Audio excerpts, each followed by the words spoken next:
Hello, everyone. I'm Robert Kirby, and welcome to my intro talk on Meister Eckhart, the mystic who broke all the rules. That's why I love him, because I'm a bit of a rebel in myself. Guess what? I happen to also love the German modern day mystic Eckhart Tolle. Some cultures call him Eckhart Tolle, but it's the same guy. And interestingly enough, I love his books, and especially The Power of Now. And I thought it was curious because I had been studying the medieval mystic Meister Eckhart with the same name. So I did a little research, and guess what I found out? Eckhart Tolle is not his real name. He was so enamored, like myself, with the medieval mystic Meister Eckhart that he legally changed his name to Eckhart Tolle. So I thought that was pretty cool. It's his real name. It's his real legal name now. And I thought it was quite exciting when I found that out. I thought you might find that interesting. Okay, he's a 13th century, born in the late 12th, but 13th century German mystic. And he was the center of rebellion in terms of being a Catholic mystic. I'll tell you more later. He's a Dominican priest who dared to say what others said only in the background. He said it out loud. He taught that God wasn't up there, like in heaven somewhere, but here, right now, inside of you. He declared, the eye with which I see God is the same eye through which God sees me. Wow, that metaphor. Let me say what it means. To the degree that you explore the inner mystical self inside yourself and the universe, to that degree, God will engage with you. To the degree that you're just a worldly person and you're not that interested in the spiritual journey or a mystical journey, then God will be standing outside the doorway. That's what he said. Oh, the Pope condemned this at the time. I forget who the Pope was in the Middle Ages, but he didn't like that. But I thought it was really interesting because that was Eckhart's interpretation of the Bible. All right, my personal journey, I think it's worth sharing. My dad, a wonderful man, he was a Catholic priest and very devoted Catholic in a large Irish Catholic family. He grew up in Massachusetts on a farm, and he joined and he wanted to become a monk. And World War II came, and it just exploded worldwide, as you know. And so they told the young priest you could leave. And my dad, a frail man, was injured. So they sent him to Connecticut, where I grew up, to Remington Arms factory, where they made military equipment and guns and stuff like that, because the war was just explosive. So he, even with his injury, so he ran that factory. And my mother came down from Boston. It was all women, making machinery all day long for the war. And he met my mother and he fell in love. And of course, the rest is history. But I grew up with this priest. Oh my God, all the rules. So anyway, it's very interesting. So what I learned from my dad, what I wasn't expecting, was about mysticism. Padre Pio with his stigmata, and by location, St. Francis of Assisi with the same, and Joan of Arc, who was a controversial woman, a French heroine. She became a mystic as well and a saint. So I learned all these things. And then I asked my dad, I was confused. Why, if you're not Catholic, are you going to burn in hell forever? Did God create billions of people all over the world? And the ones that don't go to aren't devout Catholics, they're going to burn in hell? And so my dad said, well, it's a metaphor. There's no real hell. It's just separation from God. And he said there could be other lifetimes. And I found out later on that there are. One thing that came through Eckhart, God doesn't punish. God is everything. Hell isn't a place. It's separation from your true nature. Heaven isn't later. It's now, right here. I used to say funny things to my friends. If you marry the right girl, you're going to live in heaven. If you marry the wrong girl, you're going to live in hell. So we always had these kind of jokes about that I thought was interesting. So a little bit of synthesis. He united, Meister Eckhart, what religion divided. That's my most important measure. He had wonderful mentors Thomas Aquinas, St. Dominic, he became a Dominican monk. The Mother Mary with all her apparitions, St. Augustine. These were all people around in the Middle Ages. He loved Buddhist wisdom, especially detachment, the void, enlightenment. He loved the Greek philosophers. He studied them all fastidiously, Logos and the eternal now, and the Jewish Kabbalah, Jewish mysticism. I studied it myself in Los Angeles many years ago in a 9-month training with a Jewish rabbi and 30 Jewish people and this little Catholic boy, me. What did we learn there? The divine spark within every single person who ever lived is God. Wow, I thought that was cool. So there's a spark in our soul. Also, Eckhart studied Islamic mysticism. Who would have ever thought that? It's about the unity of existence, the surrender to divine traditions, non-duality. In other words, there's no separation. Everything is one, which I absolutely believe. And consciousness is your primary tool, your awareness to go deeper and deeper every single day of your life. And I love that too. His message, Eckhart, all paths lead to the same summit, direct experience to the one divine, God Almighty, or whatever you call it, Allah, whatever you call it. Oneness of the universe, it includes everyone. So that's how he separated from Catholic tradition. The dangerous teachings that still transform. This is what Eckhart said. God is not found in the soul is found in God. What does that mean? Guess what? You're already inside of God. All you got to do is say, open the door. And I want to listen. You're not seeking God. God is living as you. Every one of us is a direct reflection of eternal light. And we are not just for this lifetime, but we were before and after we move on. After you're tired of being around, your body's a little old when you're 95, you can go into another reality. Prayer isn't talking to God. It's God talking to itself. You're praying to you because God is one with you. Whoa, this stuff was outrageous for way back then.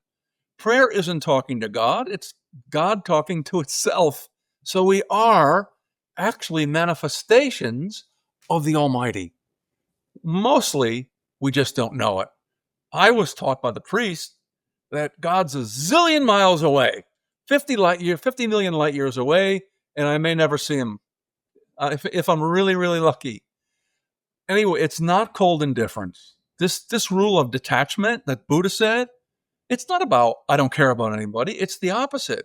If I detach from me, then I can be one with you, with my friend Michael, with my son Liam, with everyone I meet, all the thousands of clients that I've had in this lifetime. I felt one with them. And not cold indifference, it's freedom from the prison of preferences. Well, I can connect with you, but I don't like you. And just all that immature, egocentric stuff. Eckhart didn't believe in any of it. Tough to live by, but that's what he lived for. When you need nothing, according to Eckhart, you have everything. So if I take it now to in this modern world, instead of directing his medieval trainings to now, what does it mean now? What's happened to our modern world? What's happened? Well, a lot of separation. In my lifetime, of course, I'm lucky post-World War II child who grew up in explosive America in the 60s and 70s and all that. So guess what? The spiritual confusion and religious division is solved by Eckhart's training. This constant anxiety that young people have, this division and separation and polarization of political views, he never believed in that. Technology is disconnecting us from essence and from ourselves because the younger the generation, the more obsessed. What do you do about it? We'll go on a spiritual path. This is what Eckhart offers to the modern young people. Direct experience of our blind beliefs. Unity beyond any religious boundaries, regardless of your culture or your religion. The now as the only gateway to the eternal. What the hell does that mean? The now. You've been hearing this for years, right? About, spiritual people following spiritual paths. I'm going to tell you what it is. This is how Eckhart explained it. The past is not the past. It is coiled into the right now. All your experiences from the past made you who you are now. And also your beliefs about the past and now determine your future. So if you can shift the now, if you can detach from you and let the divine take over, not only does it change your perception of the entire past, but also the entire future has an empowerment because it's already happened. Einstein was right. Time was curved. Eckhart knew it then, but he wasn't a scientist, so he couldn't show us mathematically what Albert Einstein could show us, right? Okay. Now what? Direct experience over blind beliefs. Unity beyond religious boundaries.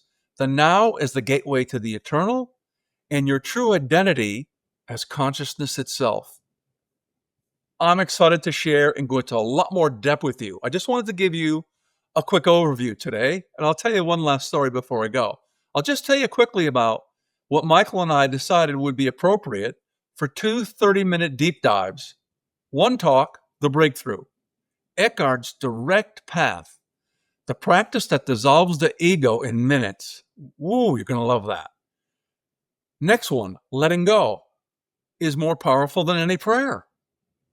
Letting go is a form of the detachment that Buddha and Eckhart taught. The German sermon was that he was excommunicated and why it's pure gold. That sermon that made the church want to boot him out. They actually never did excommunicate him, but they certainly considered it. The rebel with a good cause, right? Now, that will be 30 minutes, and I think it'll be time well spent. Talk number 2, living as God lives, practical mysticism.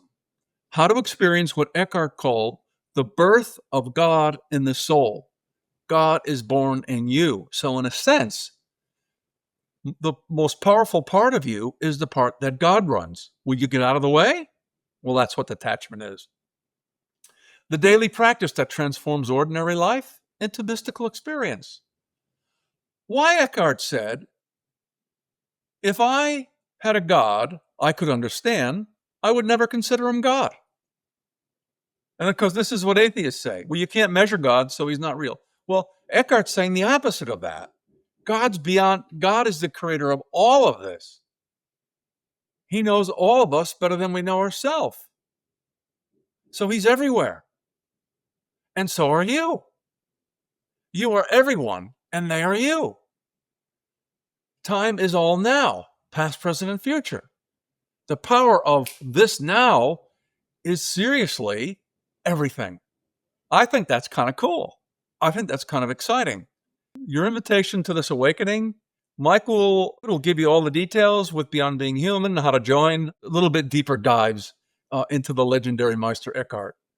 Meister Eckhart is the bridge between ancient wisdom and modern awakening. He's not just a philosopher. It's living transmission of everything that's inside of you already, that was inside of you before your parents conceived you. Isn't that cool? Why it took me 40 years to understand, I'll distill into 2 powerful sessions. This isn't about mysticism. This is about you becoming a mystic. No kidding. Registered now, Meister Eckhart, The Forbidden Wisdom, the 2 30-minute transmissions by me, Robert Kirby, hosted by Beyond Being Human. Let me leave you with one last quote and a quick story that I think you'll get a kick out of. The soul must empty itself to be filled with God. Even the desire for God must go. Only then can the God take over. Does this miraculous happen? You realize you are what you've been seeking. I've searched for this my whole life. My dad opened the door, and Meister Eckhart led me deeply into the path. That this is a major, major part and passion for my entire life and all the work that I do with leaders and so forth, the people who want to rise to the top of their greatest potential. So listen, the greatest gift God gave me is the one child I have, my one son, Liam. who's 24, an extraordinary guy. Everything he does, he gives 1,000% to. Anyway, when he was a little kid, a toddler, we lived in Sydney, Australia, and of course with his mother. He loved sushi as a little kid, as a toddler.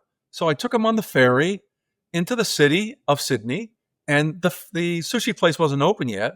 So next to the Queen Victoria building, I saw this huge bookstore. I never saw it before. I never heard of it. I walk in there. So Liam runs over to all the coloring books, Superman and all that, Spider-Man. He loved all that. So I had a few minutes, and I go up, and right in the center of the mysticism section, it says Meditations with Meister Eckhart. I said, is this Eckhart Tolle? No. Meister Eckhart. Never heard of him. I pick the book up, I open it, and it says this: what good does it do me if Mother Mary is full of grace if I'm not full of grace? It does me no good. So I must have the grace of God as Mother Mary does. And this is the path that I will take you on. So I bought that little book. It's just like 60, 70 pages, bought this little book, and then it changed my whole life, honestly. So this is what I would also like to do for you in the 2 30-minute sessions. And I think you're going to love it. I think it'll be worth your time. So I hope you got something out of this brief overview, the intro, and I hope to meet you soon.